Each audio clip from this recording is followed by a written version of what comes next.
Assalamu alaikum wa rahmatullahi wa barakatuh. Bismillah ar-Rahman ar-Rahim. Wassalatu wassalamu ala Nabi al-Amin wa ala alihi wa sahbihi ajma'in wa tabi'ina lahum bi ihsanin ila yawmiddin amma ba'd. Distinguished guests, our lecturers, professionals, students, my dear brothers and sisters, this is our privilege to welcome you all to this third session of the workshop on Islamic banks, products and services conducted by Islamic Economics Association of Kuwait University. And as a part of our activities and our programs, our initiatives of this association, this is the workshop that we are conducting these 2 days. And we do have today our third session to conduct. Dr. Mohamed Cherif, inshallah, he will be conducting the lecture today, third session. I think Dr. Cherif is with us. Dr. Cherif? Yes, assalamu alaikum. Alaikum assalam wa rahmatullahi ahlan wa sahlan. Dr. Cherif. I already introduced Dr. Mohamed Cherif El Amri yesterday. I think it's not necessary to repeat it again, but mainly he is now an assistant professor in Sabahattin Zaim University in Turkey, and he is an expert in Islamic banking and finance. And without further delay, let me invite Dr. Mohamed Cherif El Amri to conduct this third session of the workshop. Marhaban bik, Dr. Cherif. Ahlan wa sahlan. Assalamu alaikum, everyone, and good morning and afternoon. Okay, inshallah, all of you are doing well. And you have enjoyed the sessions yesterday with Dr. Farouk as well. Can you see my my slides? Yes, yeah, but you can put it in slide mode, so it's going to be bigger. Yeah, thank you very much. Sure, welcome. So as it is planned, so inshallah today, after we have discussed yesterday, actually we have introduced you to Islamic finance in general and Islamic banks in specific. So today, inshallah, we are going to speak about some of the products actually which are offered by the Islamic banks, mainly Islamic home financing and also Islamic car financing. But we will focus on the underlying contracts that are used actually in offering these products. And I think Dr. Farouk is going to cover also some other types of products, inshallah, in the afternoon session. So if you are all ready, we can start, inshallah. I'm still here open if you have any questions from yesterday also session. For those of you who have joined the session yesterday. If not, inshallah, we can proceed. So yeah, as it is mentioned, so inshallah we'll be covering these products and their underlying contracts. So mainly we will look at these contracts first, and then we will see how they are applied actually to offer those products basically in Islamic banks. So we'll be looking at the Murabha sale and its application. And we'll be looking at also the Ijara and its application or leasing. And then we'll be looking at the Musharaka and its application as well in offering those products. So as an introduction, before we move on to speak specifically about these contracts, so it's good to have an overview of the main contracts which are used in Islamic finance. So basically, we find these contracts are classified into different categories, basically. So we have a variety of contracts under the Islamic law, basically, which are basically meant to suit different needs of the people. So we find exchange-based contracts, which we can find under this category. Basically, the main contracts are the sale contracts under this category. We find as well leasing or ijara. We find also istisna, which is also kind of sell or manufacture sell. We find also salam, which is also a different delivery sell or a forward sell. So these are some of them. Actually, we have a lot of them. And one of them is also Murabha, which is going to be covered today by us, inshallah, when we are speaking about those products offered by the Islamic banks. We find also another type of category of contracts, which are mainly offered for the investment purposes. So we find here Mudaraba, and we find also Musharaka, which is kind of joint venture, and we will cover part of it, which is relevant to our topic, basically.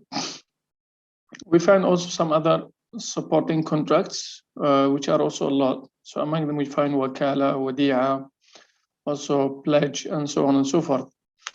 So these are basically just an overview of the contracts in Islamic, or the main contracts which are offered by the Islamic finance or the Islamic banks mainly.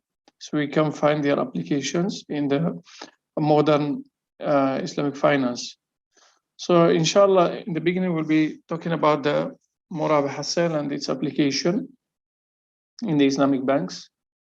So before we speak about Murabha, it's good to actually share with you the classification of the sale so that you have an idea of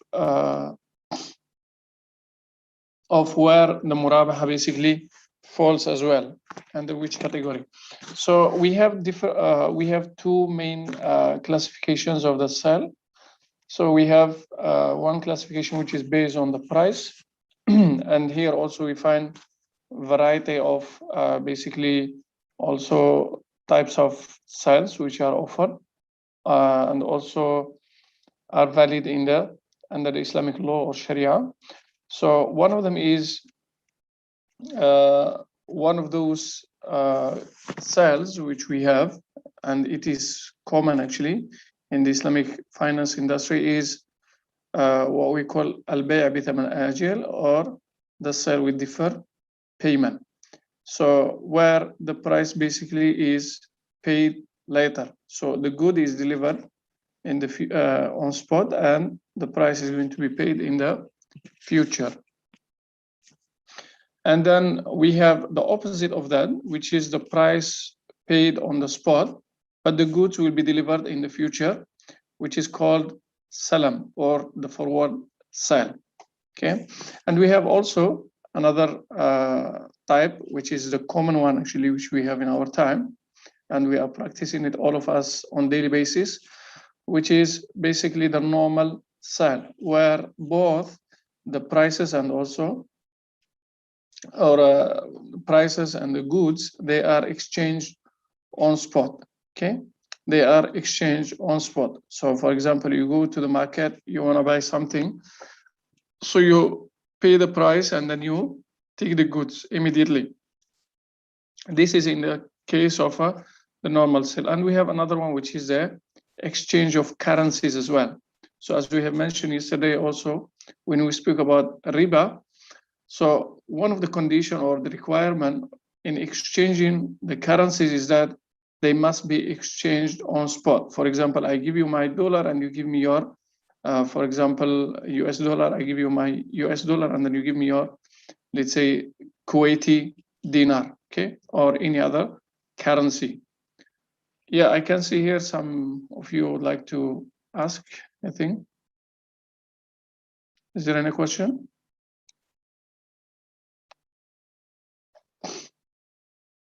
Yes, we have Mohamed Tofail. Mohamed, can you unmute your microphone if you like to ask? Or Wintun?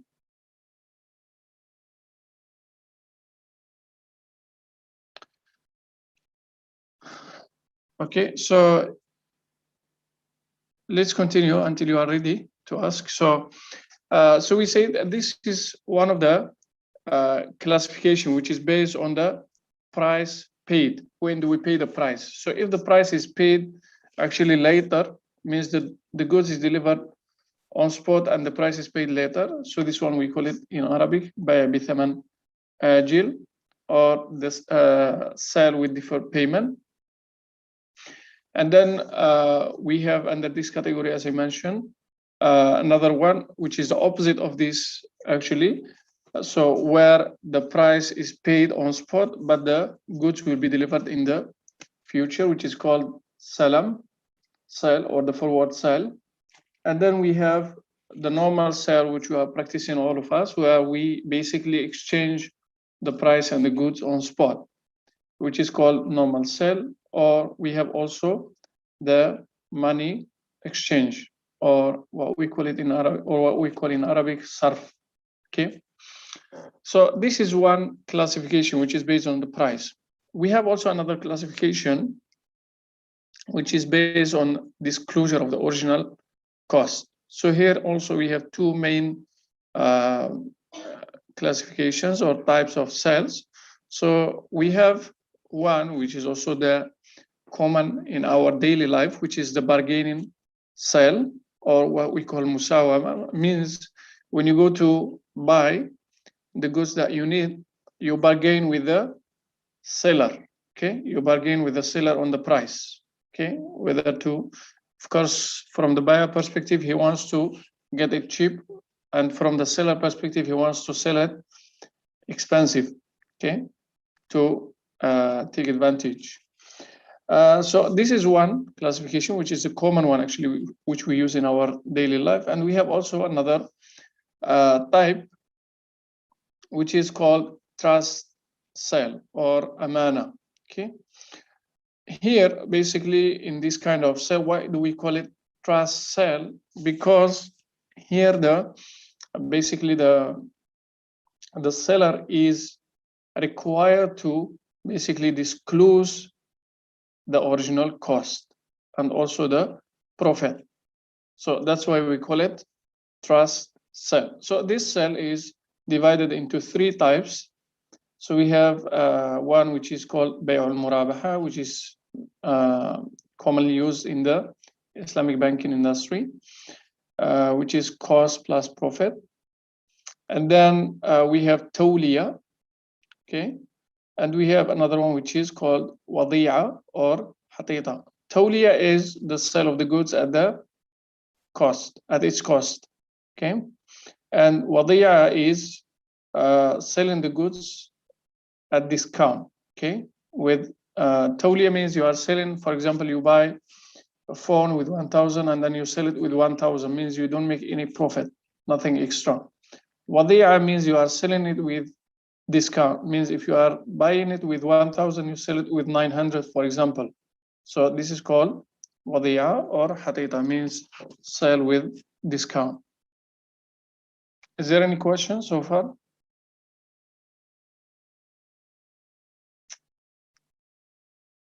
Yes. Okay, let's speak about them in details. This basically this kind of sales, which we have mentioned them just now. So we mentioned that we have normal bargaining sale, which is bay'ul musawama, where the buyer and the seller bargains the price before they conclude it. And here basically the seller is not required to disclose the cost, price, and profit also. So he is not required to do that from the law perspective, I mean the Islamic law perspective. So he is free to sell it as he wish, with profit or with discount or with loss. And the buyer is not also, he doesn't have the right to basically also ask him to disclose the cost, okay, price and the profit. So he can sell it as he wish, at which price he likes to sell it with. And then the opposite one, which is called the trust sale or the fiduciary sales, where basically the buyer depends and relies totally on the integrity of the seller as regards to the cost and profit loss that he discloses to the buyer. So here means that the buyer is basically depending on the disclosure by the seller of the price. Okay, so he's depending on it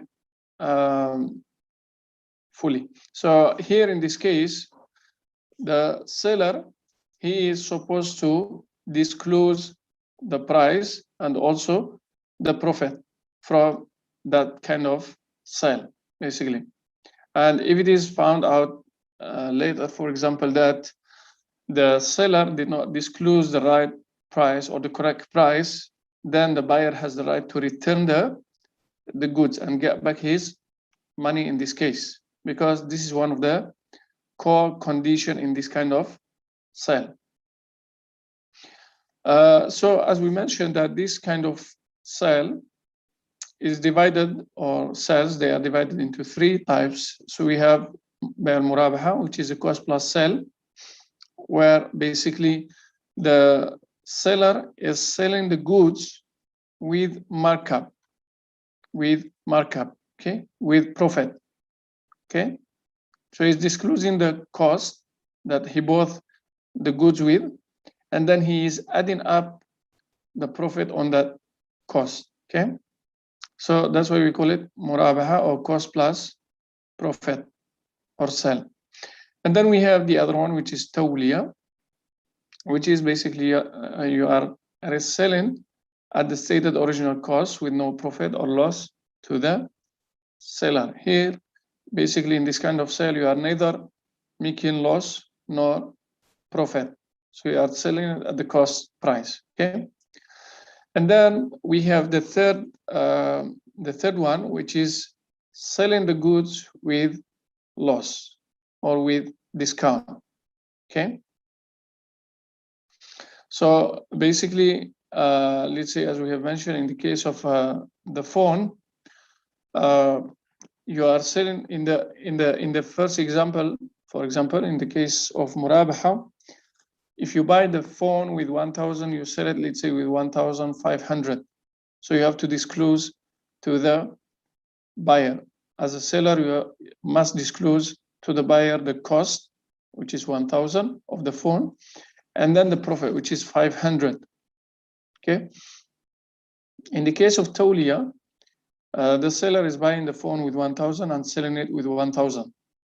And in the case of Wadi'a, it is, or the seller is buying it, let's say, with 1,000 and selling it with 900 or less. Okay. So this is the main difference between these three types. But our focus today, inshallah, is going to be on the Murabaha sale, because it is the most common one in the Islamic banking system.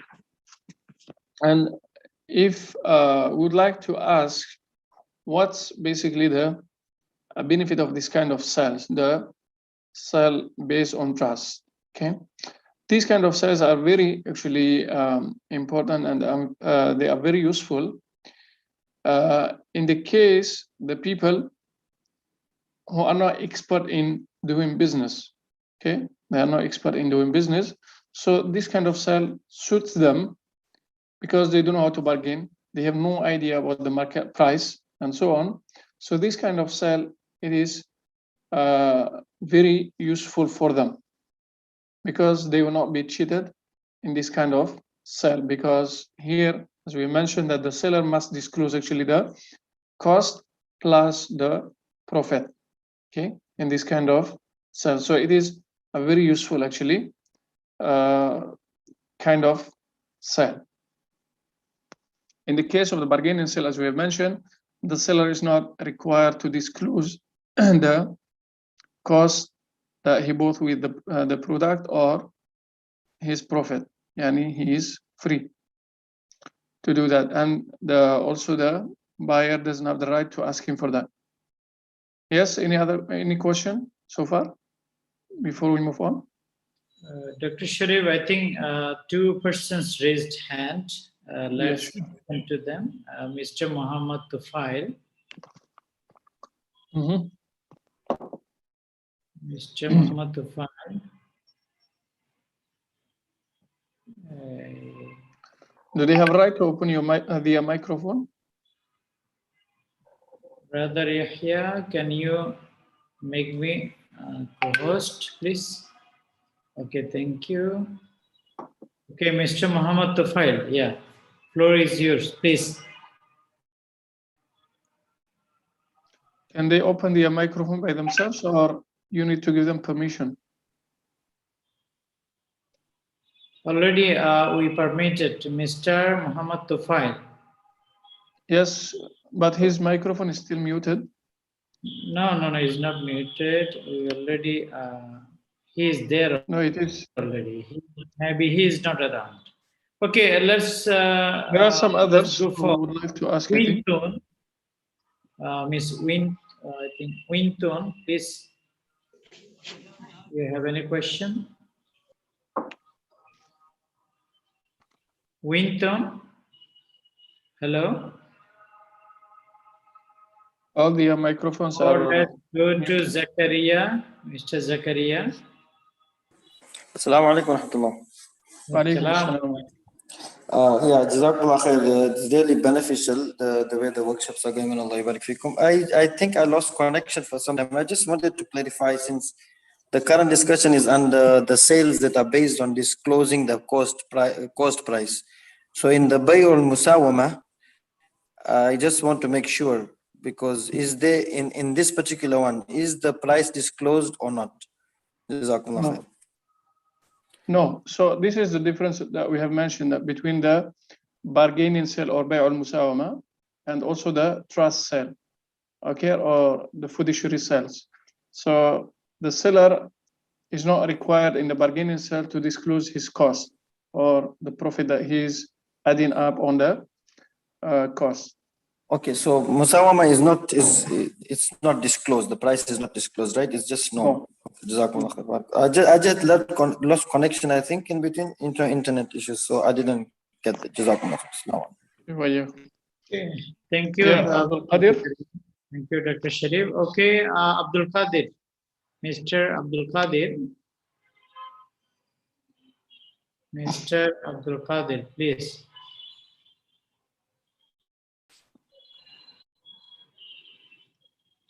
Mr. Abdul Qadir Ahmed, are you with us? I think it's all right. Dr. Sharif, you can continue, please. Thank you. Okay, sure.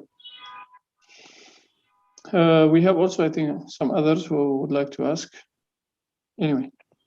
Yeah, just now, two of them again raised hand. Mr. Ishaq Hussain. Ishaq Hussain, please. Assalamu alaikum.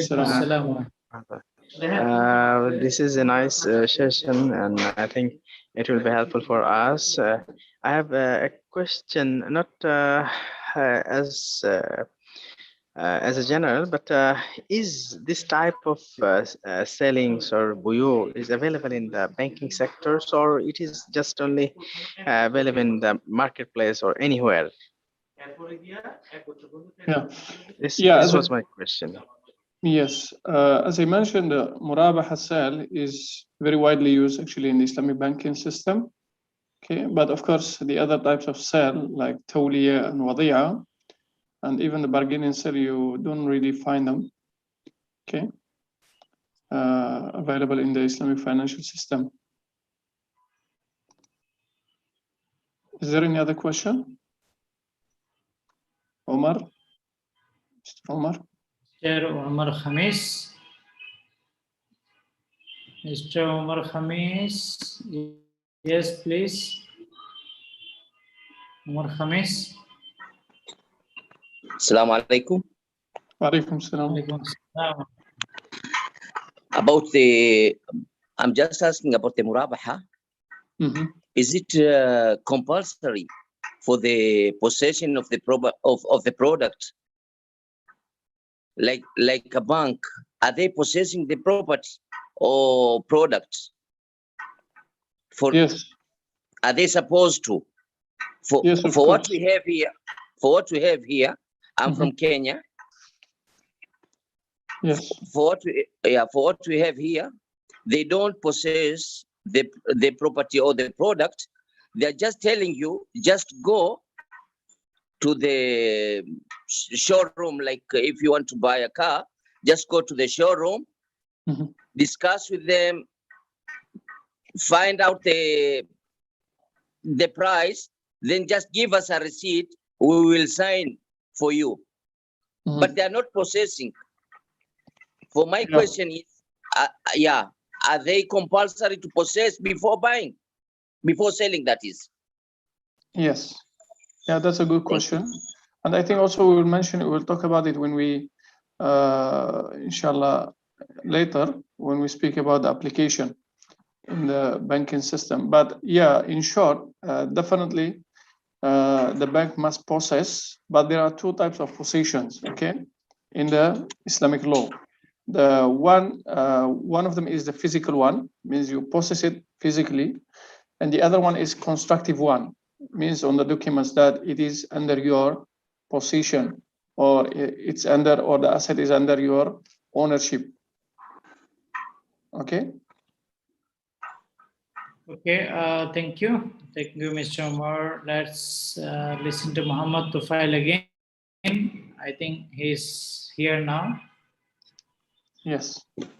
Assalamu alaikum, sir. Sir, al-bunuk al-Islamiyya. Hello. Hello. Yes. Sir, the front al-Murabha is not applications which we said. Hello.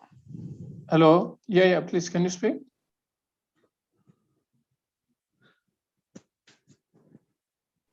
Mr. Tufail, you can continue. We are hearing you, please. Yeah.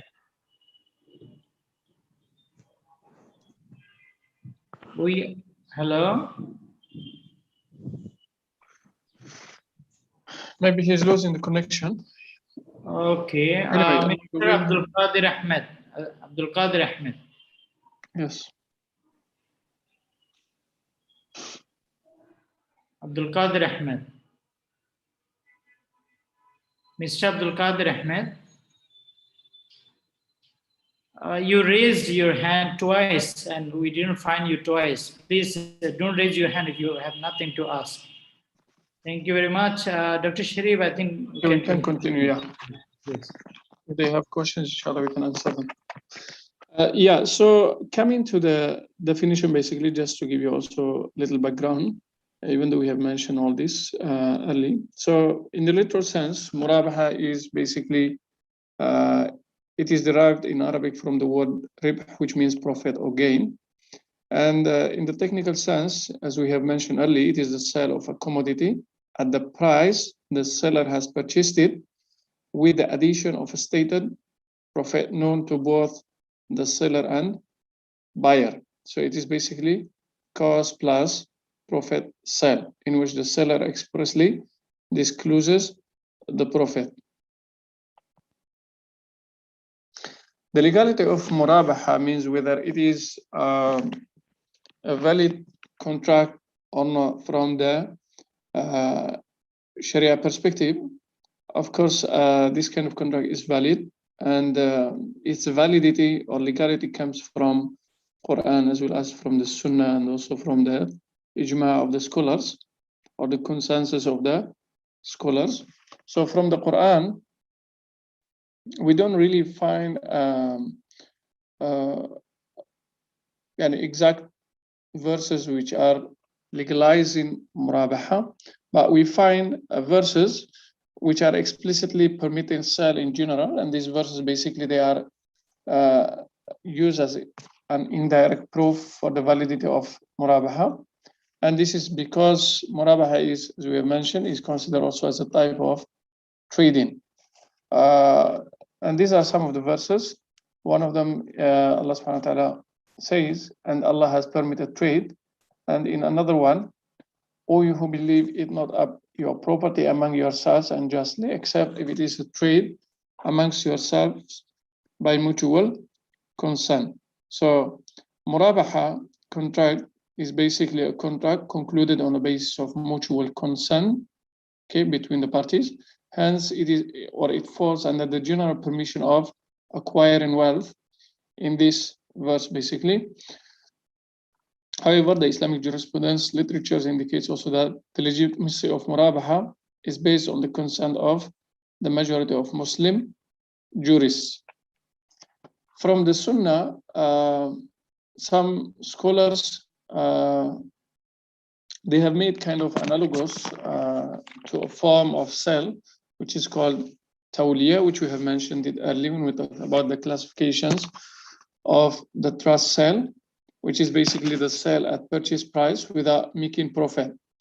And the basis is that the Prophet ﷺ purchased a female camel from Abu Bakr radiallahu anhu for use as a transportation to migrate to Al-Madinah. And Abu Bakr wanted to give it to the Prophet ﷺ free of charge, but the Prophet ﷺ refused and said, I will preferably take it at the acquisition price. So basically the hadith indirectly implied that a commodity can be also sold at the acquisition price and also at the acquisition price with markup. Okay, so this is the analogous use here. Since this type of sale, which is called tawliya, which is a sale at purchase price without any profit, is allowed, so the sale with profit or with markup is also, which is murabaha, is also allowed. So before we move on, is there any question?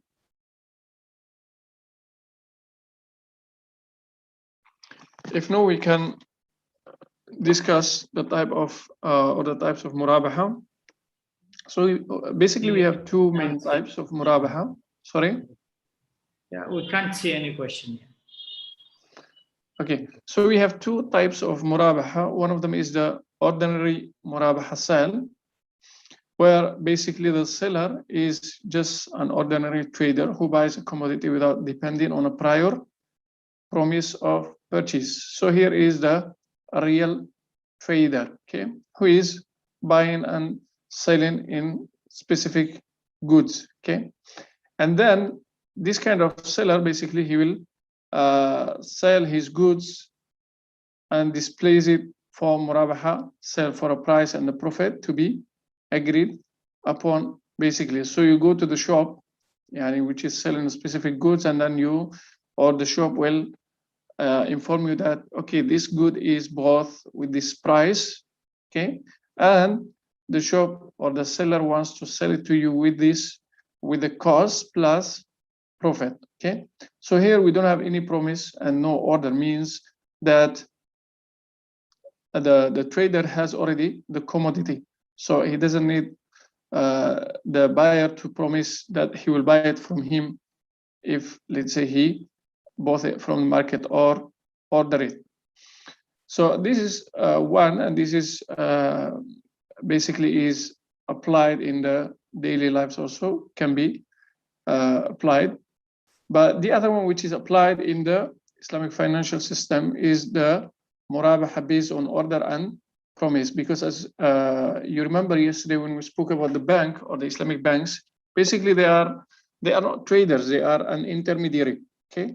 They are an intermediary, and basically when we go to the bank to get a car or a house or whatsoever through the bank, definitely we know that the bank doesn't sell those kind of goods, okay. So the bank is not a trader. So therefore the banks, they base their transactions on order and promise, means when do they buy those goods? They buy them when their clients order those goods and promise that they are going to buy them after the banks or the bank buys those goods, okay. So this type of Murabha is widely applicable, and it is used as one of the financing facilities by the Islamic banks worldwide. And this is all the banks or all the Islamic banks, they are offering certain products based on Murabaha. So Murabaha, this kind of Murabaha, which is based on order and promise, it is basically called Murabaha to the purchase order, which is the sale of an item by the institution to a customer for a pre-agreed selling price, which includes a pre-agreed profit over its cost price. So here we have the promise to purchase and also the place of an order. Is there any questions so far? Yes, Doctor. There is a question in chat group. Yes. Are there also non-financial institutions that are Sharia compliant? And if yes, how is it being supervised by the Sharia to ensure that they accurately comply with Sharia? Or only financial institutions are necessary to be under the supervision of Sharia? Okay. Yani, definitely there are other non-financial institutions, okay, which could be also Sharia compliant. But why the financial institutions, they are, and we are talking here about the Islamic financial institutions, why they are supposed to be under the supervision? Because basically they are dealing with the people's money in the sense that they are taking money from depositors, isn't it? As we have mentioned yesterday when we talk about the role of the Islamic banks. So therefore, to get a license to be called as Islamic bank, so you need to adhere to certain rules and regulations, okay, which are set by the regulators basically, and they are also supervised by the Sharia experts in whether at the internal or the external level of the institution. I hope that I have answered the question. Yes, Doctor. Thank you very much. You're welcome. Is there any other question? Yes, there is another. What percentage of cost is allowed to put as a markup and or profit from Murabha? Okay, so I think the one who is asking, I don't know, maybe he did not attend yesterday. So because we have discussed this yesterday, basically, so we have mentioned that Sharia did not, there is no restrictions in the Sharia on how much profit you can earn from basically the sale transactions, okay? There is no specific, yani, as we have mentioned yesterday, that in the normal case where we have a healthy market, where we have a competition and so on, definitely the market is determining actually the profit, okay? Because you are each one is competing with its competitors in the market. So if you want to sell your goods, of course, you have to offer yani, quality. You have to compete on the quality and also on the price. So if you have, definitely, if you are selling your goods with unreasonable price or too much, you are demanding too much profit, definitely the clients are going to choose the one which is offering them yani lower price. This is for sure. So this is in the case of the where we have healthy market. So we don't find that we have any tax which is basically limiting the profit or putting a limit for the profit to be earned from the sale transactions. I hope that I have answered the question. Yeah, thank you. Thank you, Doctor. We can continue, Doctor, now. Okay, so yes, so now we have seen basically we have two types of Murabaha, which is the ordinary one. This is basically it's not applied in the Islamic banks, okay, because we have mentioned that Islamic banks, they are not traders, so therefore they don't have those commodities ready before the, even though some of the basically there have been some kind of experiences, I think in the Kuwait also itself, that some of the banks, they used to own, for example, the cars which they are selling, means they have their own showroom where they own the cars, for example, and then they sell them. But I don't know whether that still continuing until now or not. Okay, but in general, the banks, they do not own basically the commodities. Okay, they do not own the commodities. So therefore, the one which is practiced in the Islamic banks is the Murabha based on order and promise. So they are dependent on the order of their client. So the client first will come to, as we are going to see later in the process of Murabaha, will come to the bank and order, and then promise that it's going to buy the goods from the bank once the bank bought it. So this kind of Murabaha, which is practiced in the Islamic banks, which is based on order and promise, is also divided into two types. The first one is the Murabaha sale to the purchase orderer with an obligation. With an obligation means that the client is obliged basically to buy the commodity after he orders it if the bank bought it. Okay, if the bank bought the commodity which you have ordered from the bank, that means you are obliged in this kind of Murabaha, you are obliged to buy it and you cannot withdraw. Okay, you cannot withdraw your order, you must proceed with it. The other one is Murabaha to the purchase orderer without an obligation. Means you can place an order, but you are not obliged to buy that kind of or that commodity after the bank bought it.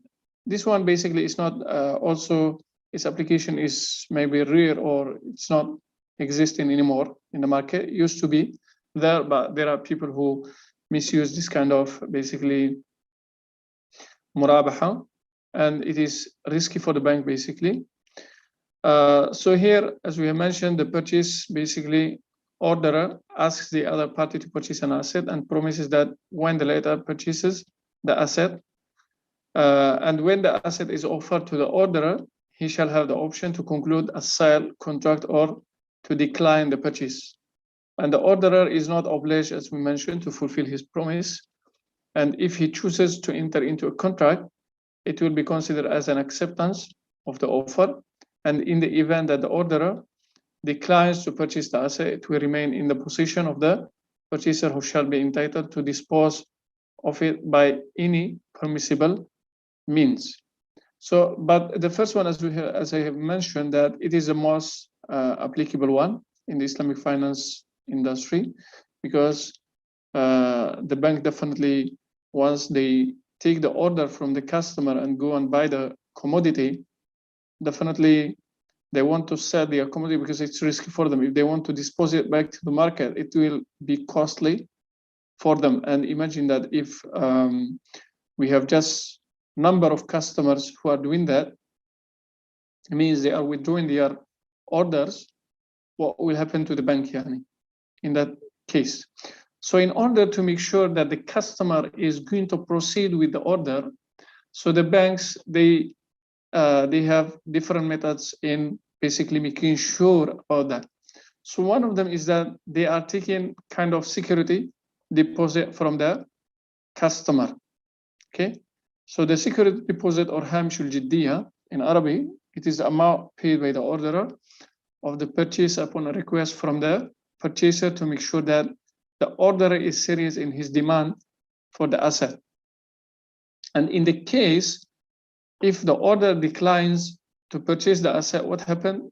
The actual loss incurred by the purchaser should be reimbursed from this security deposit. Okay, it will, or the bank will reimburse their loss from this security deposit. Another one, they are taking down payment.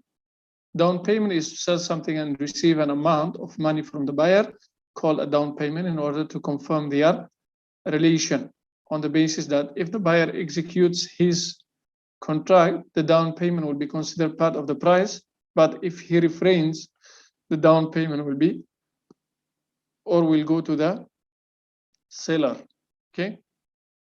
So this kind of sale is controversial, but it is basically allowed by the Hanbali scholars. So, and also it is allowed by the OIC Fiqh Academy as well.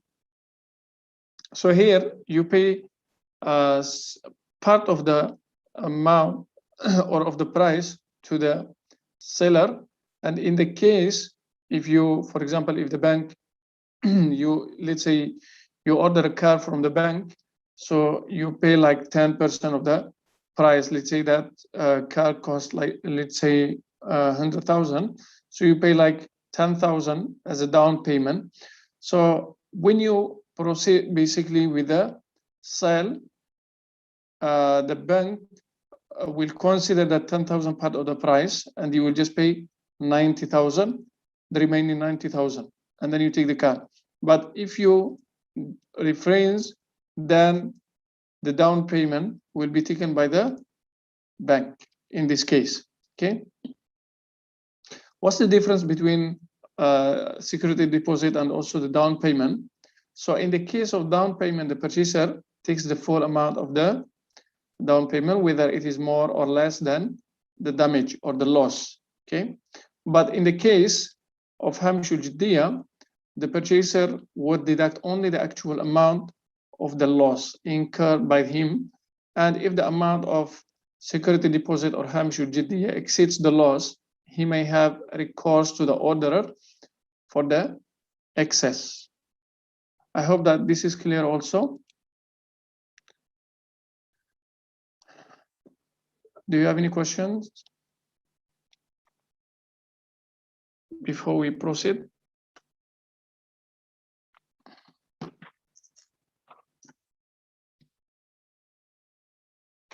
Yes. I think Muhammad has a question. Yes, Muhammad. Assalamu alaikum, sir. Walaikum salam. Sir, as told you that Murabha is permitted in Islam, but the exemplary application for financing in Islam is Murabha or Musharaka. Again, I didn't get the question, sorry. As you told that Murabha is permitted in Islam, Okay. but we listen that the exemplary applications for financing or the mode of financing in Islam is Muzaraba or Musharaka. Yeah, of course, as I have mentioned to you earlier, actually, in the beginning of this lecture, when I spoke about different contracts in Yes, sir. finance, so I mentioned that each contract actually suits different needs. Okay, each contract suits different needs. So Murabaha suits certain needs of the certain people. Musharaka also the same, doing the same. Mudaraba also the same. Okay, they are suit. I mean, those kind of contracts suit different needs of the people. Okay, so it's not necessary. There is no here we cannot make, for example, and for my needs, for example, I might find, for example, Murabaha, it's more appropriate for me. For your needs, for example, you might find Musharaka or Mudaraba is better, okay, to suit your need. So we cannot here, for example, make preference which one is better. Yani that one is depend on the needs of the people. Yani you cannot say that this is better or that's better. As long as they are halal and allowed and permissible, then there is no harm. You can go for any of them to suit your needs, basically. Okay, sir. Thank you. You're welcome. Yes. Abdurrahman.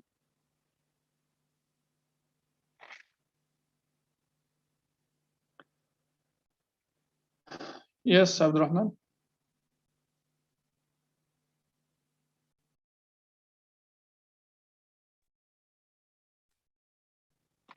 Yes, Abdurrahman, can you speak?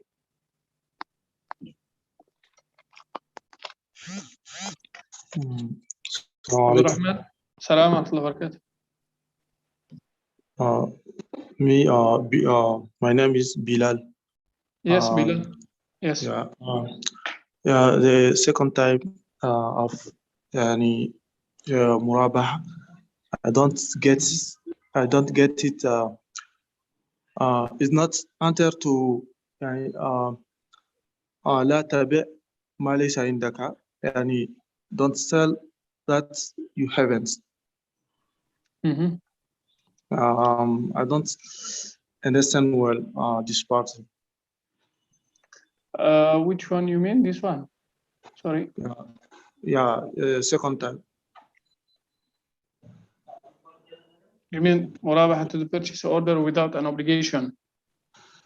Yeah, with obligation. Murabah. Yeah, but yes. So you know, when the sale actually when it is happening is after the bank buys the commodity. Okay, let's say it is a car or a house, then only the bank can enter into Murabaha sale with the client. It's not before the banks buys the commodity.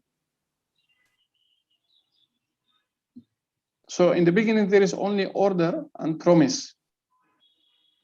Okay, but the sale definitely is going to happen after the banks possess the commodity, means buys it from the market. Is it clear?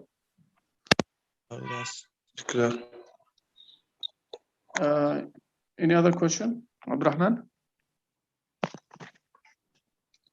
Mr. Abdurrahman. Abdurrahman أخونا تفضل يا أخي. السلام عليكم أستاذ. عليكم السلام ورحمة الله. And thank you أستاذ. And Murabaha and Mudaraba, who benefits are banks. Sorry? Murabaha and Mudaraba. Sorry?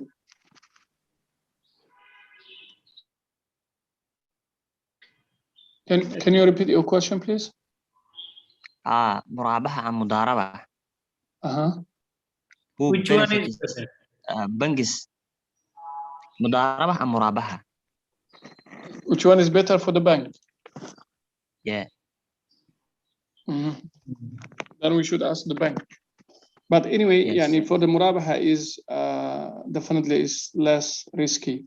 Mudaraba, there are conditions, a lot of conditions there, where it makes it a little bit, it is risky, of course, compared to the Murabaha contract. So therefore, the banks basically they prefer to use Murabaha instead of Mudaraba. Yeah. Yes. Shukran. Thank you. You're welcome. So, yes. Abdurrahman Shuaib. We do have one more Abdurrahman Muhajir. Yes. Abdurrahman Muhajir, are you with us, please? Ask your question, please. Okay, Doctor. Mr. Zakaria again. Mr. Zakaria. Yes, I think it takes some time before I get the permission to unmute. Dr. Cherif, Jazakallah khair. I just wanted to, regarding the previous slide that the brother was asking, Murabaha, where the person is obliged to follow up on his promise, right? You said there's two options. One, he is not obliged to follow up, and then many people took benefit, like took advantage of the banks, it's a risk for the bank, right? So just wanted to know scholarly view, is there a difference of opinion, or all scholars agree that no, because we are obliging him on what basis? Yeah, this is understood that because the bank is, it's a risk for the bank, but then the risk factor has to be there also in business, right? So if you can just elaborate a bit more on that, Jazakallah khair, if there's any scholarly or opinion difference or not. Yeah. So in general, basically, we're not going to go into details to discuss the argument of the scholars, but this kind of Murabah basically is allowed by the scholar means to enter into, okay, let me go back here. So the scholars, they are basically, or they allowed to go for this kind of murabaha, means with an obligation on the buyer to buy the commodity after the banks, of course, buys it from the market. So they are in kind of agreement that it is allowed basically, and there is also a resolution from the OIC Fiqh Academy which allows that as well, and also from IUFI Sharia standards, so they also allow that. So there is no issue there, but it shouldn't be two promises from two sides. For example, the bank will promise the customer that it is going to buy, the bank is going to buy the goods from the market, okay? And then at the same time, the customer will promise the bank that it is going to buy the goods from the bank after the banks bought it from the market. So they are not allowing two promises in one transaction. But if it is only one from one side, it is allowed basically from the or by the scholars.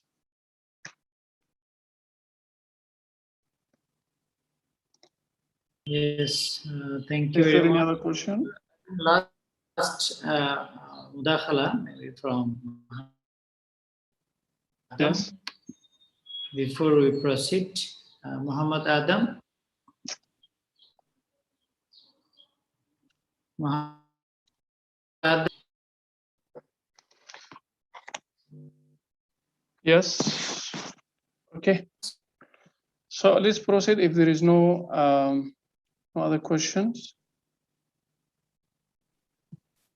So let's talk about the essential pillars of a sale contract, which is basically same for all. Yes. Alaikum salam. My name is Mohamed Adam, and I ask you, what means urban? I'm not understanding urban. Sorry? What means urban? I'm not understanding. Urban. Urban. Yes, urban. Urban is a down payment, which is given to make sure that you're going to enter into, for example, let's say you want to buy from me phone. If I want to make sure that you are serious to buy the phone, so I will ask you to pay part of the amount. Let's say we agree that I'm going to sell to you the phone with 1,000. So I just to make sure, for example, that you are going to proceed with the sale. So I ask you to pay, let's say, 100, let's say $1, okay? From that price. So if you proceed with the sale later, you will only have to pay 900, remaining 900, okay, from the price. But if you do not proceed, then I will not give you back the $100 which you have given me as down payment. It's a loss, price. Sorry? Okay, loss price. So. Okay, thank you very much. Yeah, I appreciate it. Okay, thank you. You're welcome. Thank you. So the essential pillars of the Murabha contract is basically, or of a sale contract, is the same. Basically, they are the same for, but here we're talking about specifically about Murabaha. So we have basically the contracting parties, which must have basically the legal capacity, and we have the offer and acceptance, and we have the subject matter from one side, which should be lawful, and also it must be an existing asset. And we have from the other side the price, okay, which is basically the cost plus profit, means they must be known with certainty. So this kind of subject matter also, we were talking about the goods. So the intellectual properties also, like trademarks, brands, patents, and also copyright, they are also qualified as assets of the Murabaha transactions, means we can sell them based on Murabaha. Usual freight, like for example, air tickets qualify also as an asset to be purchased and sold also on the Murabaha basis. Yes, Basiro.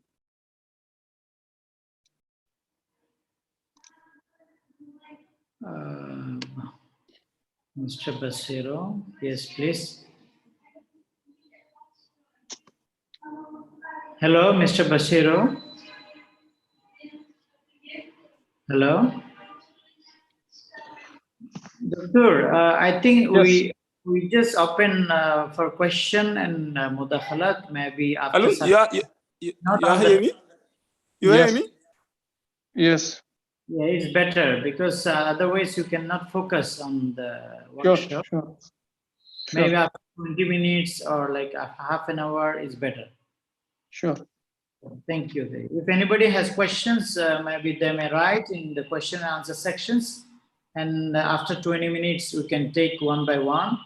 And if they have any other mudakhalat, they can also raise hand.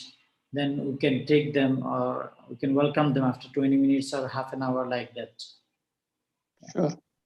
Thank you. Okay.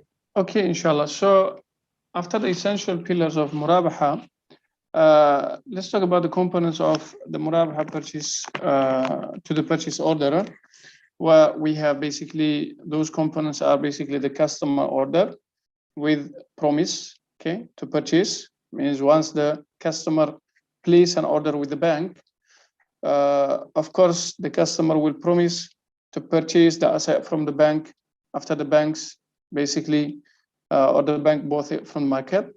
And then we have the acquisition at known and agreed price or cost. And then we have the sale at markup. And then we have payment, which is normally deferred, but not always necessary, because it can be also done on spot. The payment could be also done in spot, but normally it is, if we are talking about the practice in the Islamic banks, it is always basically deferred.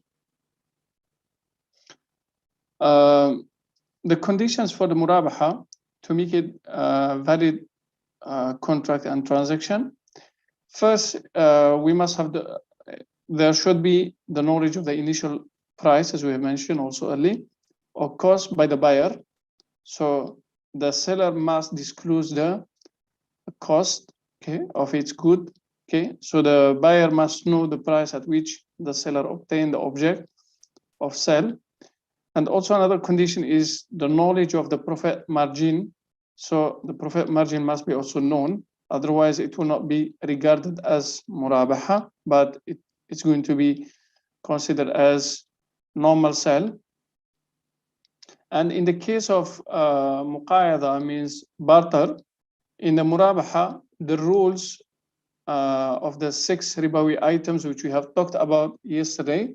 Okay, if you remember, we talked about the 6 ribawi items, means the items which we must observe the requirements of the transacting in those basically items like gold, silver, wheat, barley, dates, and salt.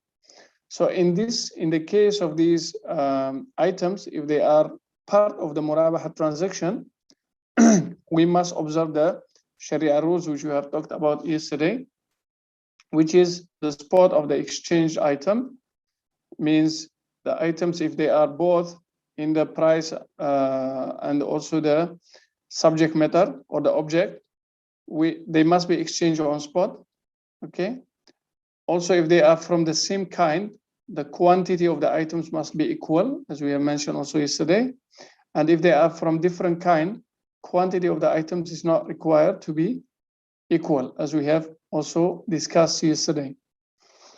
And the initial contract must be valid, means here the initial contract, it should be between, it is the one which is between the buyer, the bank, and also the seller in the market. Okay.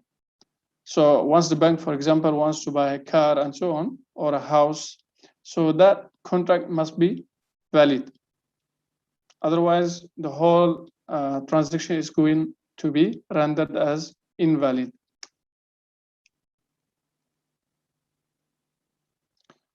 Okay, so basically, as we have mentioned also in the example early, in the Murabha means, let's say, assuming that I'm selling a phone, okay, to one of you. So here in this case, I must, in the case of Murabaha, I must disclose the cost of the product, which is, let's say, 1,000. I bought my phone, let's say, with 1,000.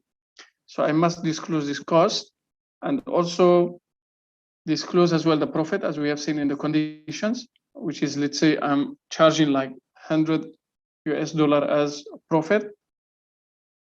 So the Murabaha price is going to be the cost of the product plus the profit, which is 1,000 and 100. Okay, and the payment could be either on spot in the normal Murabaha or the ordinary Murabaha, the one which we have mentioned early in the beginning, or it could be also paid later on deferred basis. Means, let's say, after 1 month, 2 months, 3 months, depend on the agreement between the seller and the buyer.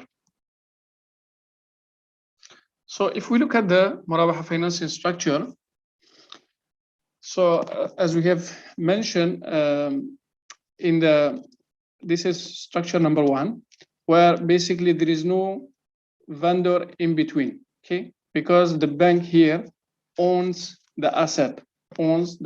So here basically the client will approach the bank, who is the vendor at the same time, and identifies commodity, collects relevant information that includes base price and the markup. And then the bank will sell the commodity, transfer ownership and possession to the client at markup price, okay? And then the client pays the markup price in full or in parts over the future, okay? Which must be also known time period. So this is one structure. The second structure, where the bank doesn't own the asset, basically, okay? Doesn't own the asset. So that means the asset is with the vendor. So here, basically, the client is going to approach the vendor of the commodity and collect all the relevant information. And then after that, the client will approach the bank for finance and promises to buy the commodity from the bank upon resale at the markup price. And then after that, the bank will make the payment of base price to the vendor. And then the vendor will transfer the ownership of the commodity to the bank. So as we have mentioned earlier, this transfer could be either physically or constructively, okay? So that means just on the document, as your friend mentioned earlier in the example. So most of the banks, if not all of them, they are doing basically, or they have the constructive possession, not the physical possession, because they don't have where to store the goods, basically. And then when the possession is transferred to the bank from the vendor, the bank is going to sell the commodity and transfer ownership to client at the markup price. And then the client will start paying up the price, or will pay up the price either in full or in part over the future, with, of course, known time period, okay? We have also another structure of Murabaha,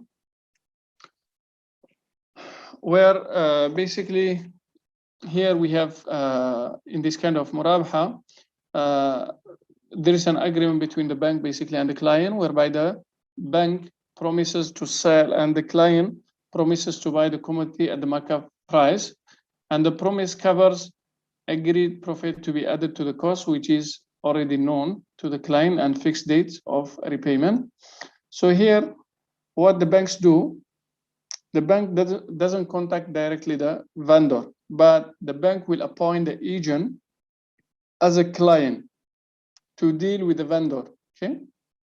To deal with the vendor. So here the client will identify the vendors and select the goods on behalf of the bank, and provides all relevant information on the goods, vendor, and purchase price to the bank in writing.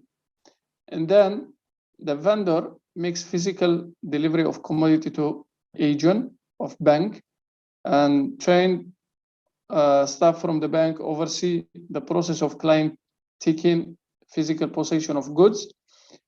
And then later, at the sixth stage, the agency contract comes to an end and bank sells the commodity on the basis of the initial agreement, transfers ownership to client at markup price. And lastly, the client will pay the markup price in full or in part over the future known or non-time period. That's it about Murabha. And the application of Murabha, it is applied in different kind of products like car financing, home financing. So all these structures which we have talked about, they can be applied in this kind of products, whether it is home financing or it is car financing. So it can be applied also. So if you have any questions about Murabha before we move on to the next contract.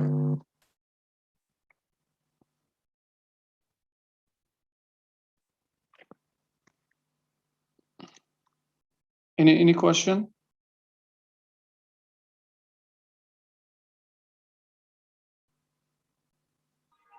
Yes, Doctor. Yes. If no questions, we can move to the next contract, which is the Ijara or leasing. Yeah, okay. Okay, no problem, inshallah. Yeah. So Ijara or leasing is basically, it comes from the root word ajr, which means compensation. And when we, in Arabic, when we mention Ijara, we talk about two different things.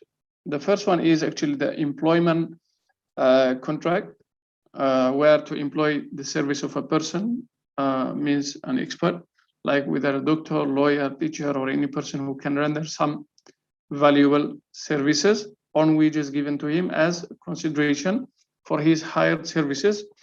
And the employer in this case is called mustajir in Arabic, while the employee is called ajir.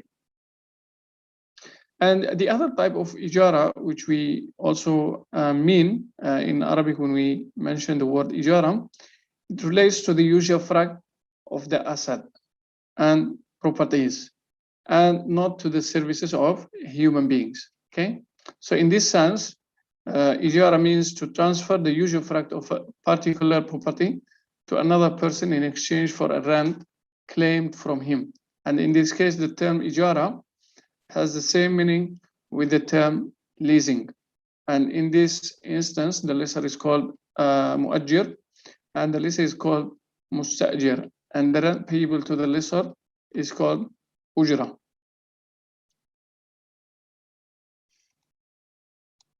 The legality of ijara also comes from Quran as well as from the Sunnah and consensus of the scholars. So from Quran, Allah subhanahu wa ta'ala says in one of the verses, and if they suckle your offspring, give them their recompense. Okay. And in another one, Allah subhanahu wa ta'ala said about the story of Musa alayhi salam with Shu'aib. He said that he says in the Quran, said one of the damsels, one of the daughters of Shu'aib alayhi salam, oh my dear father, engage him on wages, truly the best of men for thee to employ is the man who is strong and trusty. He said, means Shu'aib alayhi salam, I intended to wed one of my daughters to you on conditions that you serve me for 8 years. But if you complete 10 years, it will be grace from you. From the Sunnah, the Prophet ﷺ said in different hadith of him, in one of them he said, pay the hired worker his wages before his sweat dries off. And in another hadith also, the Prophet ﷺ said, he who hires a person should inform him of his fee.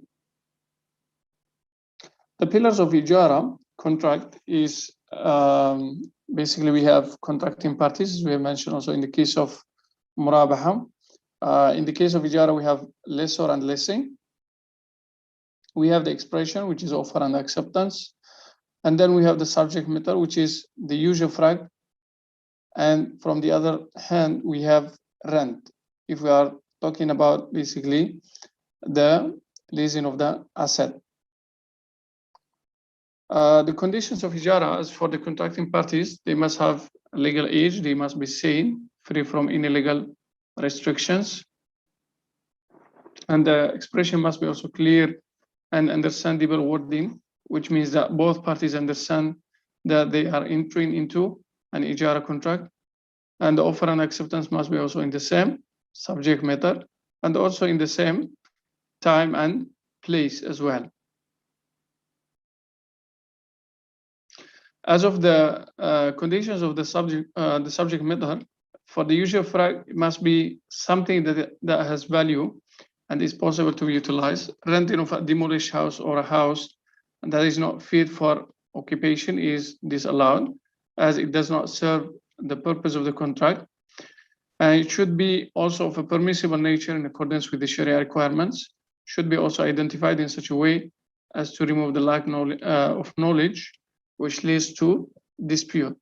As for the rent, everything that is suitable to be considered as a price in a sale is suitable also to be considered as rent in the Ijara contract. Do you have any questions so far?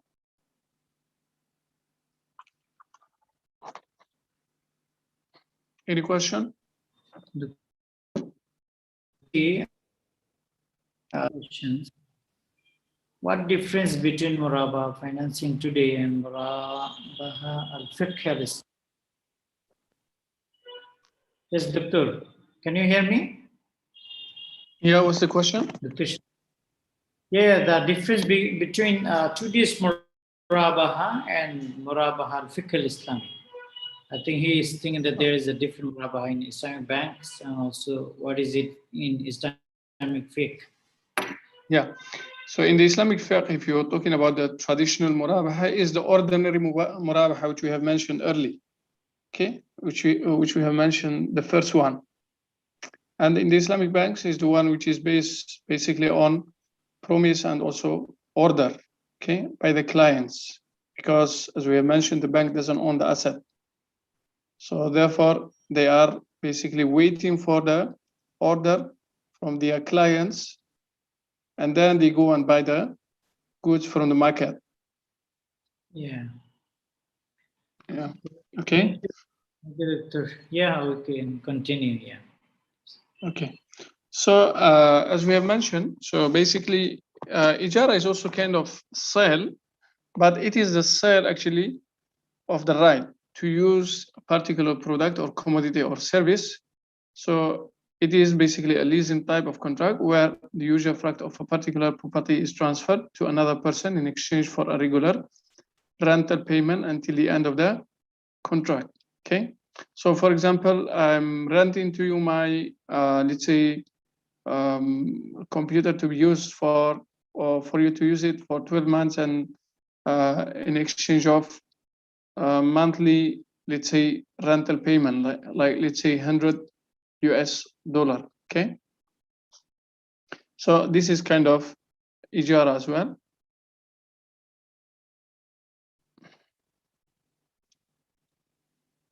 Okay, so let's talk about the Ijara financing structure through the, this is through vendor.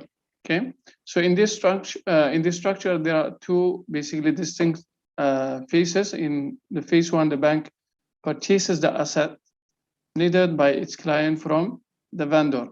And in phase two, the bank as the owner of the assets leases out the same to its client against predetermined rental for an agreed period of time. So here in the, if you follow the steps, the client will approach the vendor of the asset and collects all the information needed. And then afterwards, the client will approach the bank for Ijara of the asset and promises to take the asset on lease from the bank upon purchase. So then the bank will go to the vendor and then will make the payment of the price to the vendor. And then the vendor will transfer the ownership of the asset to the bank. And then the bank will lease the asset and transfer possession and right of specified use to the client. And then the client will pay basically the rental over the future known time period. Okay. And then at the end of the period, the client will return the asset to the bank. Okay. After the end of the period, let's say they agreed to rent specific asset for, like, let's say 1 year. So after 1 year, the customer will return there, or if they choose to renew the contract, also possible.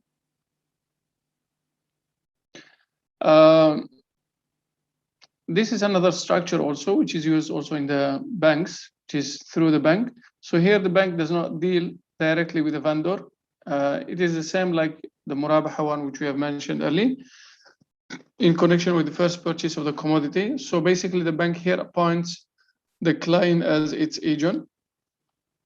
And in the first stage, the client cannot be held liable for the obligations of a lessee because he is appointed as an agent and he is not yet as a lessee. So in this period, he is responsible to carry out the functions of an agent only. But when the asset is delivered to him, he is liable to discharge his obligations as a lessee. Okay. So in the first step, if you follow, there's an agreement between the bank and the client whereby the bank promises to lease and the client promises to take on lease the asset against predetermined rentals for a definite time period. And then in the second stage, the bank will appoint the client as its agent. And then in the third step, the client identifies the vendor, selects the asset on behalf of the bank, and provides all relevant information on the vendor, asset, and purchase price to the bank in writing.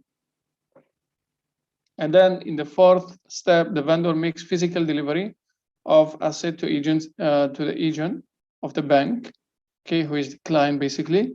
And then staff from the bank will oversee the process of client taking physical possession of asset. And then later the bank will make arrangement for payment of purchase price to the vendor. And then afterwards, the agency contract will come to an end and bank will lease the asset on the basis of the agreement, transfer possession and right of specified use to the client. Client pays non-rental over future time period, okay? So let's say for 1 year and so on and so forth. At the end of the period, okay, when the contract of the Ijara comes to an end, so there are options here. One of them is basically to return the asset to the bank, okay? Another one is to renew the contract, means to extend the Ijara or leasing.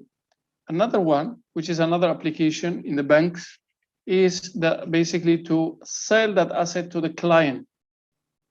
So this kind of Ijara is called Ijara Muntahiya Bitamlik. Leasing ends with sell, okay? As we are going to see it now. So we have two types of Ijara. So we have been talking so far about the first one, which is operating lease. So here basically the bank will lease this kind of assets to its clients. And then at the end of the period, the clients will return the asset to the bank, okay? And then the area of applications are basically, here we're talking about high cost, expensive assets, okay? Like which have basically that demand large amount of money in order to process a long duration for its production. Like for example, the aircrafts, ships, for which the demand for operating lease is increasing because of high cost and long period of production. And the second one, which is the Ijara Muntahiya Bitamlik, or leasing ending with ownership or with sale. So here, basically, as we have mentioned, that asset instead of returning it to the bank, it's going to be owned by the client who was renting it. Okay, like here, and there are different ways actually of transferring the ownership of that leased asset to the client. So there are different methods. One of them is to transfer the legal title through the gift for no consideration, means at the end of the period, the bank is going to give the asset to the client as a gift without any consideration. But in this case, usually in this kind of ijara, basically the sale price is embedded in also with the in the rent price, means the bank will be calculating the rent price and they will add on that the installment to buy the asset by the client. So they are charging like two prices. One of them is for rent, two amounts. One of them it goes for to cover the rent, means the use of that asset, and the other one is going to cover the basically the sale of that asset to the client, means the ownership is going to be transferred to the client at the end of the period. So there is one way, which is, as we have mentioned, which is through the gift for no consideration, because basically the client has paid already the price of that asset. And then another way is that the sale at the end of the lease period for a token consideration, something which is a small amount of money, could be sometimes even just $1. Another one is the sale at the end of the lease period for an amount specified in the lease. So they will specify also an amount in the lease contract, which will go for to buy the asset at the end of the period. Another method is the sale prior to end of lease terms for a price equivalent to the remaining Ijara installment. So let's say in the remaining month, where in the Ijara contract, the bank and the client will agree on the sale contract, and the price for the sale will be the installment or the rent for that month. Okay, or the rent for that month. The last method is the one which is through gradual transfer of legal title of leased asset. And this one is relevant to the next topic, which we will be talking about, which is musharaka or partnership or diminishing musharaka. So if you have no questions, we can move to that topic as well. Yes, I think we have two questions. Yeah, Doctor, there's a few questions. If I want a good from an Islamic bank, but instead of I bring a true vendor, I bring a friend of mine to act as the vendor, to let me have the money directly and go and buy due for some time. I don't trust the vendor. Is this like a riba or can be put in the Muraba? I'm trying to understand the question. If I want to go from an Islamic bank, but instead if I his friend as a vendor, huh? Yeah. He said like he wants to bring a friend to act as the vendor, not a vendor. He wants to use his friend to get the money. So here basically, yeah, just to share with you. Yeah, and usually the banks, they have specific vendors which they are dealing with. Okay, they have specific vendors which they are dealing with, and sometimes even they have representatives in those, let's say, showrooms. Okay, and as we have mentioned also in the process that the trained staff of the bank will oversee that. Also, if you are appointed as an agent, okay, on behalf of the bank, there will be also one of the staff of the bank also to oversee that the ownership has been transferred to you of that commodity from the vendor.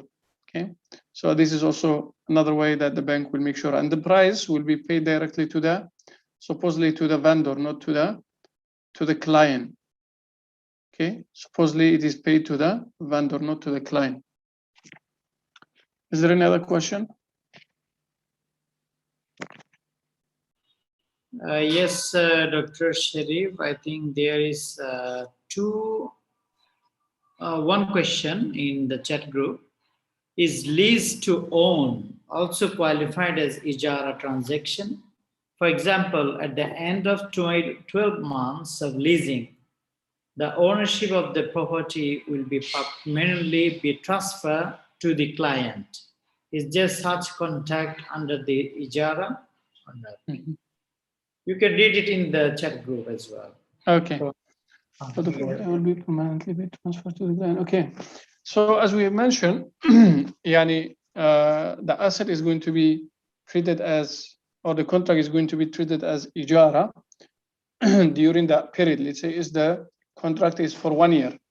And afterwards, of course, it will be transformed, or that asset is going to be sold. So that means the bank and the client have to enter to another contract, which is a sale contract, okay, which is the sale contract of that asset to the client. Any other question? Thank you. I think there is more. We have some who are raising their hands.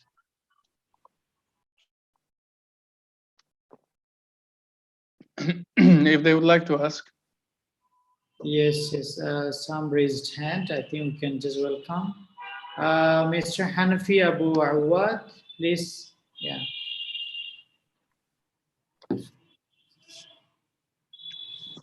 Yes, Mr. Hanafi.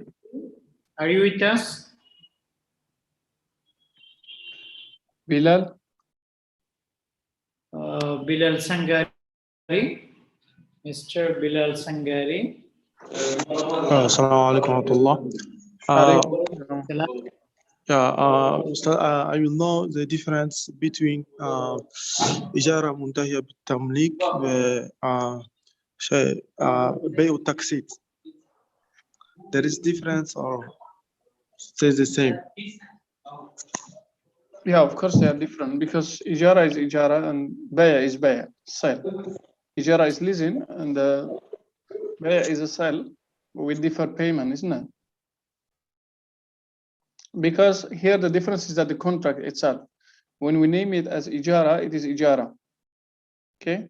And then after the end, or at the end of the period of Ijara, and then it will be transformed into a sale contract. Means they will enter into a new contract, which is a sale contract. But that one, which you said, sale with deferred payment, so it is from the beginning, it is a sale. Okay, thank you, Mr. Bilali, and thank you, Dr. Sharif. Dr. Sharif, we do have about 25 minutes. Yeah, sure. So we can cover the last one, which is Musharaka and its application. Inshallah, yeah. If I think there is also someone has raised his hand. Akhtar Kamal. Akhtar Kamal, Mr. Akhtar Kamal, are you with us? Please, Mr. Akhtar Kamal. Yes. Subhanallah, ya Allah. Please continue, Dr. Sharif. Yeah, thank you. Okay, so another contract which is also applied in the Islamic banks basically is Musharaka. Musharaka in Arabic is a derivative from Sharika, which means mixing and join, literally.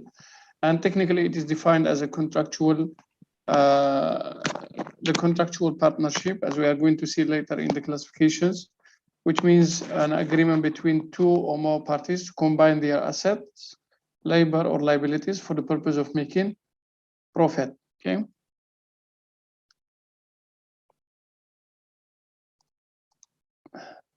So Musharaka is also legalized by the Quran as well as by the Sunnah. From the Quran, it is mentioned, or Sharika is mentioned in the verses related to the distribution of inheritance, where Allah subhanahu wa ta'ala says, but if more than two, then they shall share in 1/3 of the inheritance.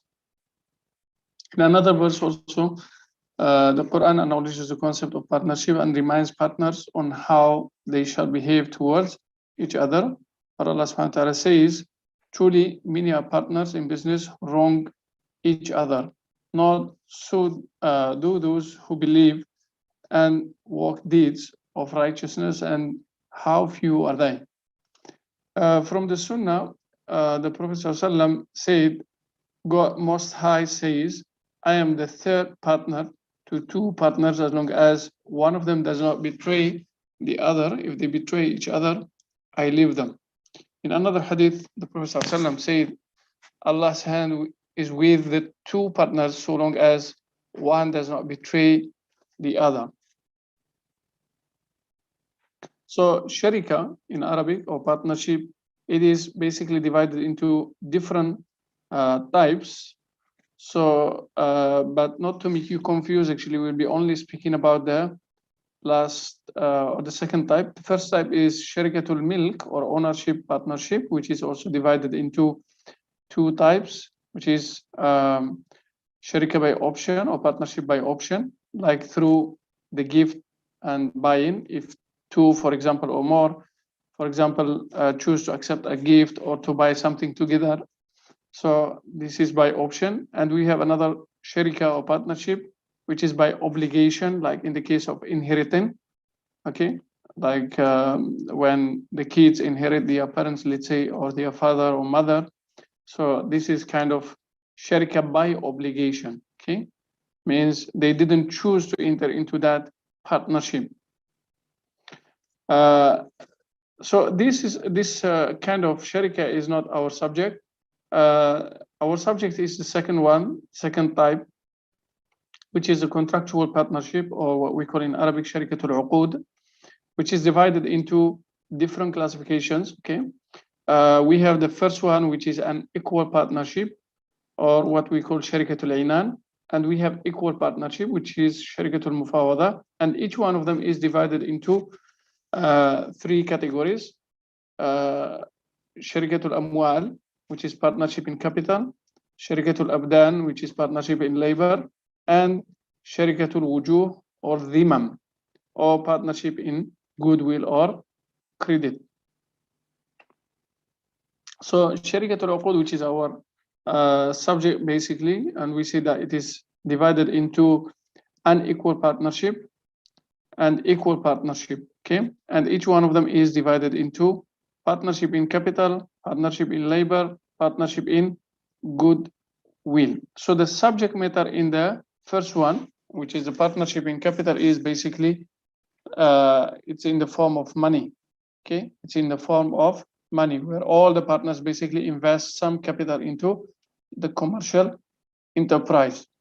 And in the second type of sharika, which is or partnership in labor, the subject matter is in the form of labor, means they have expertise. Okay, so the partners here basically undertake some services to the customers, and the income generated will be distributed. Like, let's say, tailors, for example, they combine together and they provide their services to the clients, and then later they share the profit together, or the income, if there is.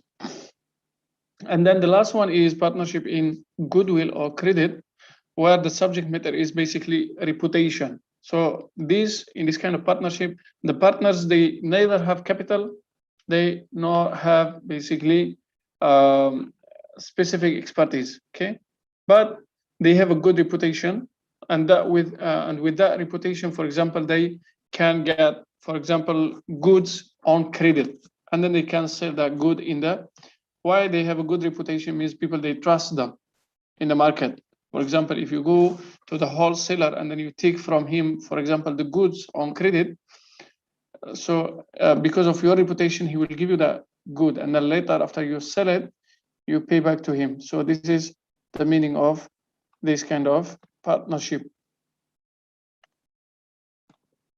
So this sharikatul inan, which is basically this one, the equal partnership, is basically also not common. It's not practiced basically, but the most common one is the unequal partnership. And the unequal partnership means here that two or more people commit themselves to paying a specified share into a capital, which is to be used in trade and profit, would be divided between them according to a specified rate agreed upon by them. Okay. So the characteristics of this kind of partnership is that there is no equality in investment amount. Okay, so it is not required that they should have, for example, equality in terms of the amount invested. Like, for example, not necessary that each one of them must invest like 50%. Okay, each one of them, if they are two partners, each one of them must, for example, invest 50%. Means one of them can invest 30, the other one 70, or for example 20, 80, depend.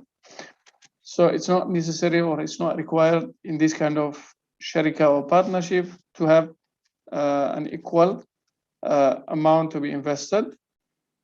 Also, the equality of personal status or distribution of profit and liabilities among the parties or the partners is not also a requirement. So it's not necessary also that they should share the profit, for example, 50-50. So it could be on different, basically, percentage as well. And also another characteristic is that each partner is considered as an agent of the other concerning the capital of the company and trade transaction. Each one of them also transact with capital according to the terms of the partnership agreement. And each one of them must act to serve the best interests of the company. Each of the partners will not guarantee the liabilities of the other partners, and the contract of this company is not binding. But now, mostly it is basically binding when you enter into this kind of partnership. Yeah, according to the law, most of them, they are basically binding. The pillars of sharika is also, we have the same pillars as the other contracts. So we have the contracting parties, which are the partners basically. We have the expression, which is offer and acceptance, and we have the subject matter, which are basically the capital, work, and credit. Is there any questions so far? No? One question, Dr. there from same Mr. Mohamed Cherif El Amri. To be more clear about my question, I bought a land with the bank by bringing a specific vendor, and the bank transfer the fund to the vendor account. But what if, for now, I bring my friend as a vendor of some goods, and the bank transfer the fund in his account, and he give me back the fund? Is this like a riba or not? Okay, let me go through the question again.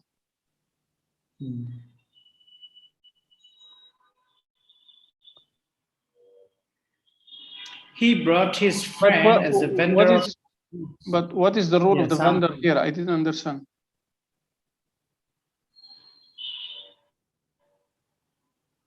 I didn't understand what's the role of the vendor here, because you said you both lend from the bank, with the bank. I couldn't get the question actually.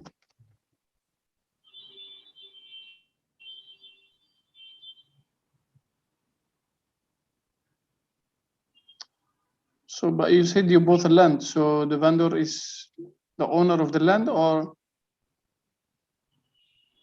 Mr. Ibrahim, can you switch on your microphone and say a few words?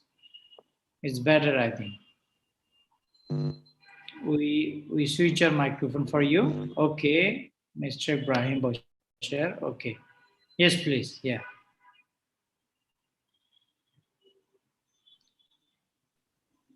Mr. Ibrahim, we switch on already your microphone. Please. Okay, hello. Assalamu alaikum. Yes, alaikum salam. Yeah, the vendor is the owner of the goods. So he's the owner of the good. So what is the relationship with the land? Yeah, I mean, the vendor is is the one who has the land, the owner of the land. So he's The owner of the land. So yeah, you bought. He's the seller. Okay, so you bought the land from the lender through the bank, isn't it? No, I went and see the vendor, and he agreed to sell the land for me, but the bank will buy the land, and then the bank sell the land to me. This is, I think, the right way to do the Murabha, right? Okay, and then Yeah, why the vendor give you back the money? Yeah, but now I don't. I want to have some goods, but I don't trust the vendor. I mean the owner of that goods. Reason why I want to bring a friend who will act like a vendor. So the bank will buy the good from my friend, but he doesn't have the goods. Just a way to do. I don't know if you understand, because my English is not very good. I really didn't get it clearly, actually. So I think let's discuss it also later. So if you don't mind, because we need to cover this one, and then we can discuss your issue separately, inshallah. Okay, thank you. Yeah, welcome. So as of the conditions of the contractual partnership, which we have been talking about, so the main condition is that the actions upon which the contract is written must be permissible for delegation. So the business must be permissible, okay? And the ratio of profit sharing must be known precisely. Otherwise, the partnership is not, or is rendered defective. The profit shares must not be specified as a particular amount, like for example, $100, since the total amount of profits are unknown. Okay, let's move to, sorry. As of the conditions of the subject matter of the contract, the capital distributed shall be in cash or asset, not debt, okay. Shafi and Maliki schools, they require the capital to be commingled, means mixed, okay. Means the partners, they must mix their capital or the capital of the partnership. But the Hanafis, they do not put this condition, provided that the capital was in cash, okay? If it is in cash, so it's not necessary because we know how much it is, okay? And the Hanbalis do not require commingling of capital at all, okay? These are the basic Sharia rules regarding the musharaka or the partnership. So the first one is about the distribution of profit, how the profit should be distributed. Is it according to the ratio of the investment or according to an agreed ratio? So we have two opinions here. One of them is for the Shafi'is and the Malikis, which says that it must be according to the ratio of investment. Means if the investment, or if each partner, for example, invested 50% of the capital, so that means the profit also should be divided like that, means 50% to each partner. But according to the Hanafi, the profit could be distributed according to the agreed ratio, okay? According to the agreed ratio means, for example, if the partners, they invest 50-50, I mean the capital which is invested in the partnership, and then but the profit is not necessary to be distributed according to that ratio, which is 50-50, but it could be like, for example, they could agree like the profit should be distributed like 30-70. Okay? Sharing of the loss is, it must be according to the ratio of investment, according to the ratio of investment. When it comes to the management of the musharaka, all the partners have a right to take part in the management, means all of them can manage the partnership. Musharaka also, when it comes to termination, it can be terminated in any by anyone, by either by giving by giving notice and if anyone passes away also, so that partnership will be dissolved and terminated, or if anyone becomes insane, any one of the partners. Also, the partnership could be terminated without closing the business by purchasing the shares. So, for example, one of the partner is going to buy the share of his partner. These are the types when it comes to the applications of musharaka in the contemporary Islamic finance. So it has also different applications. So we have from one side musharaka investment, where the clients, they enter into with the bank into a musharaka investment, means they invest their money with the bank, okay, and they get certain profit. And then we have from the other side, we have musharaka financing, where the bank is going to participate in financing certain projects. Like, for example, we have project financing. Okay, so in this kind of musharaka, the bank will be one of the actually partner in financing the project. We have also asset financing. We have syndicated financing. We have also working capital financing. We have trade financing when it comes to letter of credit, for example. It can be also financed by the bank based on musharaka. And we have also contract financing and sukuk.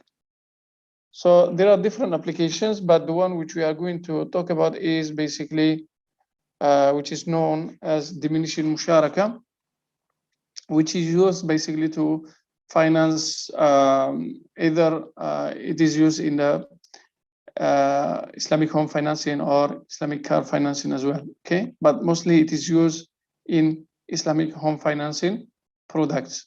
So musharaka mutanaqisa is basically here the Islamic bank will transfer its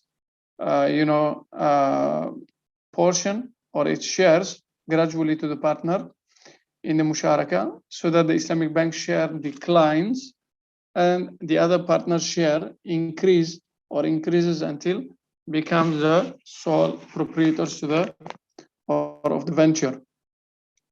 The requirements of this kind of musharaka or diminishing musharaka is that it should not be a finance based on credit. It must be a real partnership.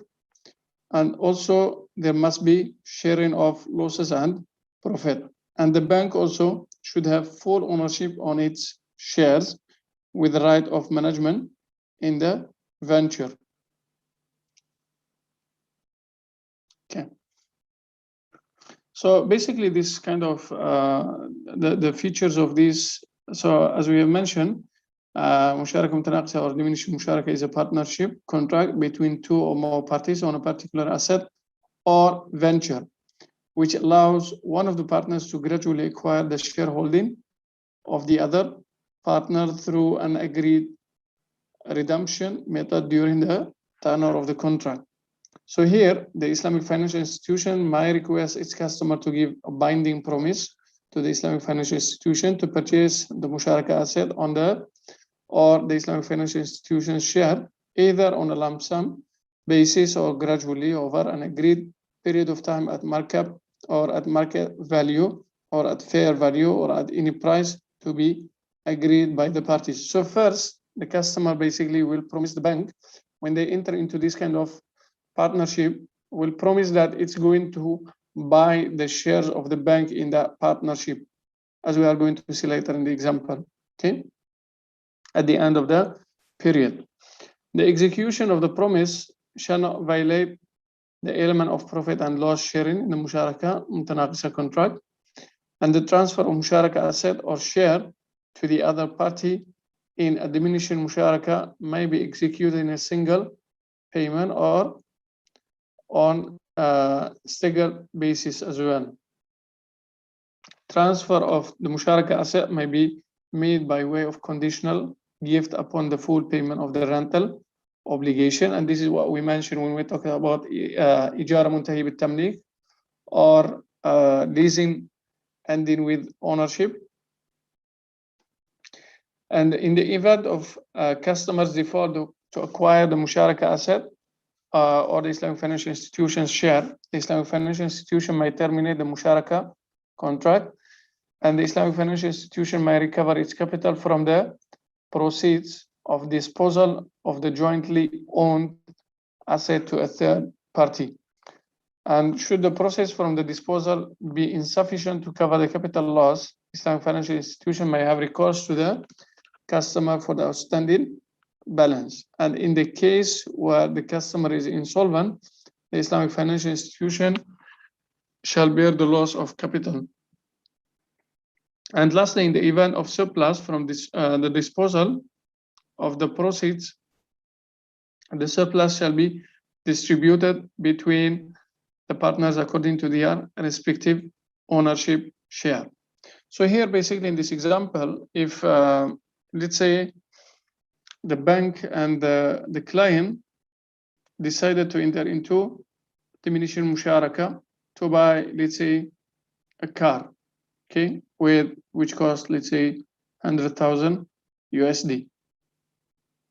So the diminution here, musharaka is, let's say, once they are entering into this kind of musharaka, usually the customer or the client will pay the small percentage of the total amount. Okay, let's say here in this case, the customer will pay like 20% of the price of the car, and the bank will pay 80% of the price of the bank. So the total is 100% basically. And then the bank here, once they enter into this musharaka together with the client, the client will start buying actually the bank's shares in that car, let's say, okay, on monthly basis. So every month, some of the shares of the bank would be transferred or will be bought by the client until at the end of the period, let's say they agreed that that partnership is going to last for let's say 2, 3, 5 years, depend on the agreement. So at the end of that period, the client will actually buy all the shares of the bank in that specific asset. So as we have mentioned, this kind of musharaka is used in Islamic home financing as well as in Islamic car financing, but mostly it is famous in Islamic home financing. So, and throughout the period, so the shares of the bank will be declining and the shares of the partner is going to decrease. It's going to decrease until the partner will own the shares of the bank in the specific asset. That's it about our topic.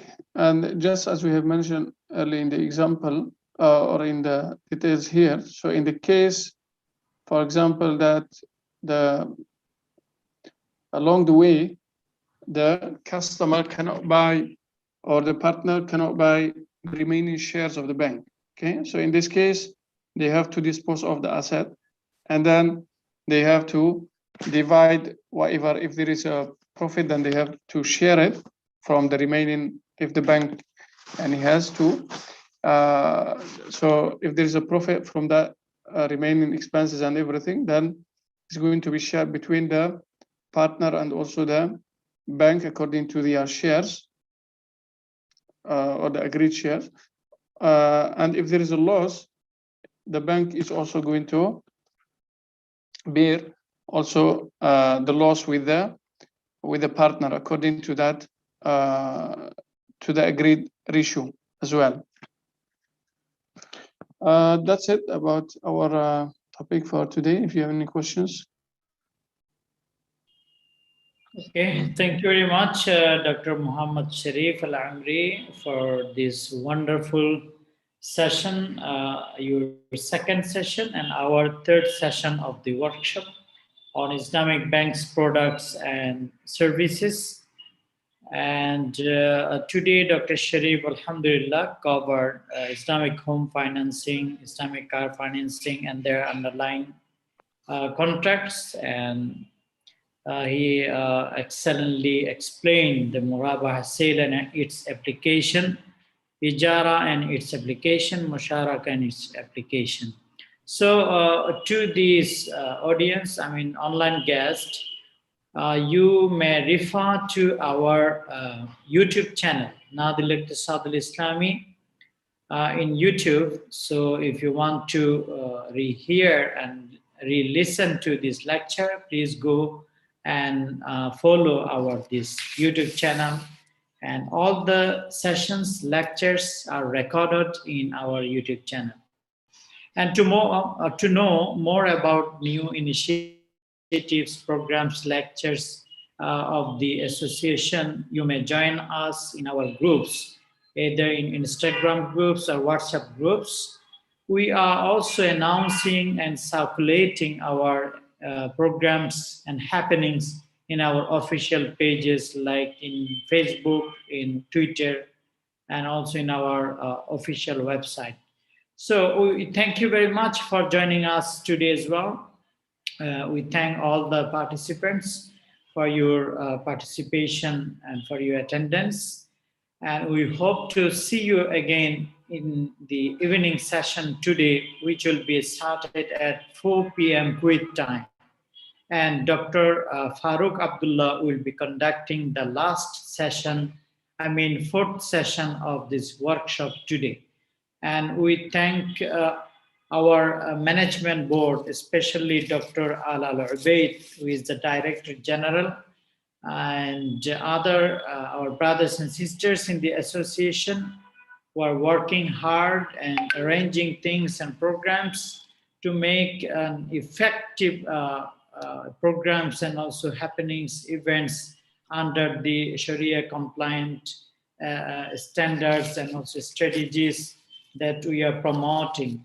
So we thank you very much, and special thanks to Dr. Mohamed Cherif El Amri for your time and for your effort, for your hard work, and for designing this such a brilliant